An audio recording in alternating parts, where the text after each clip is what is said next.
Presidente, con su permiso.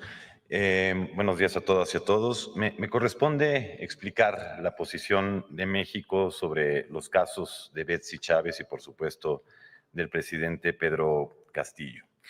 Dos casos que están totalmente conectados. Como ya decía la presidenta, Betsy Chávez fue la primera ministra, es decir, la funcionaria de mayor jerarquía en el gabinete del presidente Pedro Castillo en el momento en el que fue destituido. Muy rápidamente, para hacer memoria, como ustedes saben, el presidente Pedro Castillo fue electo democráticamente por el pueblo peruano en 2021. E incluso antes de que asumiera como presidente, ya fuerzas opositoras intentaron impedirle que llegara a la presidencia, lanzaron una campaña acusándolo falsamente de cometer fraude en las elecciones. Varios despachos de abogados fueron incluso contratados en Lima para cancelar o intentar cancelar cientos de miles de votos a favor de Castillo y sobre todo en las zonas pobres del sur andino. La estrategia no funcionó, Pedro Castillo asumió como presidente, pero durante el año y 4 meses que duró su gobierno fue víctima de constantes acosos, de constantes asedios y ataques de esas fuerzas políticas y otros grupos de poder. Solo por citar algunos ejemplos, se intentó destituirlo 3 veces, se le acusó por supuesta corrupción e incluso se llegaron a hacer inspecciones judiciales en el Palacio del Gobierno, algo que nunca había sucedido con ningún presidente en funciones. Se le llegó a acusar de traición a la patria por dar una declaración a un medio de comunicación diciendo que consideraría someter a consulta del pueblo peruano una salida soberana al mar de Bolivia. Solo por eso fue acusado de traición a la patria. El Congreso le destituyó varios de sus ministros y, bueno, constantemente recibía ataques de corte racista y clasista en prensa y otros espacios. Y es así como el 7 de diciembre de 2022, Pedro Castillo anuncia que disolvería el Congreso para que se eligiera a otro, y por ello es que fue detenido cuando todavía gozaba de fuero constitucional. Posteriormente, el Congreso lo destituye como presidente sin que se reunieran los votos necesarios para hacerlo. Le retira el fuero constitucional en violación de su propio reglamento y saltándose procedimientos y tiempos. Y el Poder Judicial le decreta una prisión preventiva mientras lo investigaba por rebelión. Esta prisión preventiva dura 2 años y cacho, es decir, todo ese tiempo estuvo en prisión sin que se iniciara un juicio en su contra. Finalmente, en marzo de este año se inicia el juicio por rebelión, que parece ser un delito que nunca se ha cometido. Conforme a la legislación penal peruana, rebelión es aquel que se alza en armas para variar la forma de gobierno.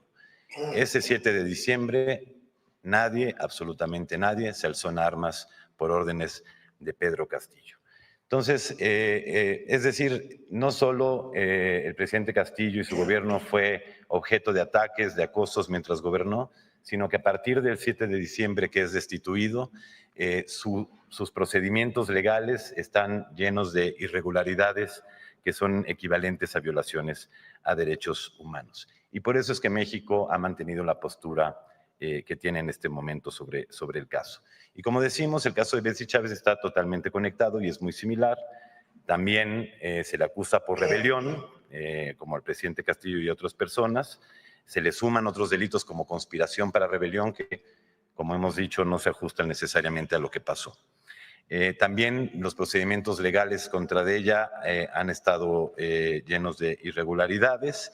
Y también ella, como ya se ha mencionado, ha manifestado que durante el tiempo que estuvo en prisión sufrió de reiterados abusos, al grado que un tribunal peruano le otorgó un amparo para ser liberada con libertad condicional en tanto se concluye el juicio. Es así que, como ya se mencionaba, solicita asilo diplomático a México. México estudia su solicitud, por supuesto estudia toda la información que ha recabado y encuentra que existen elementos suficientes para otorgar el asilo, actuando en estricto apego al derecho internacional y nacional que se ha mencionado. Y aquí vale la pena decir que además el delito de rebelión en muchas legislaciones de muchos países, es precisamente considerado un delito político, es decir, ni siquiera es un delito común, por lo cual no se podría alegar que el asilo no procede. Y finalmente, Presidenta, solo también dejar muy en claro que México no interviene y no ha intervenido en asuntos internos del Perú y tampoco ha actuado en reciprocidad contra medidas extremas y desproporcionadas que se han tomado desde el gobierno peruano. No hemos intervenido indebidamente en los asuntos internos porque la posición de México y ninguna de las acciones o declaraciones obliga al Perú, es decir, tiene una fuerza coercitiva para obligar al Perú a modificar sus decisiones.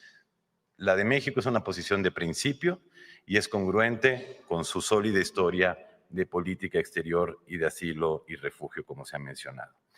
Y, como sabemos, ante las medidas adoptadas por Perú, México no ha respondido de la misma forma. México no declaró persona non grata al embajador en Perú en 2022, como sí lo hiciera Perú con el embajador mexicano en ese tiempo. México no ha declarado persona non grata a ninguna presidenta o presidente peruano y México mantuvo sus relaciones diplomáticas y consulares con el Perú, y esto por el profundo amor y respeto que le tenemos al pueblo peruano. Gracias, presidente. Pablo, ¿de dónde estabas tú? Bueno, yo era embajador ante Perú durante ese tiempo, en diciembre de 2022, y tuvimos el tremendo privilegio bajo las órdenes del presidente López Obrador de poder darle asilo político a su esposa e hijos que también eran perseguidos. Gracias, presidenta. Pues esta es la nutrida información del día de hoy.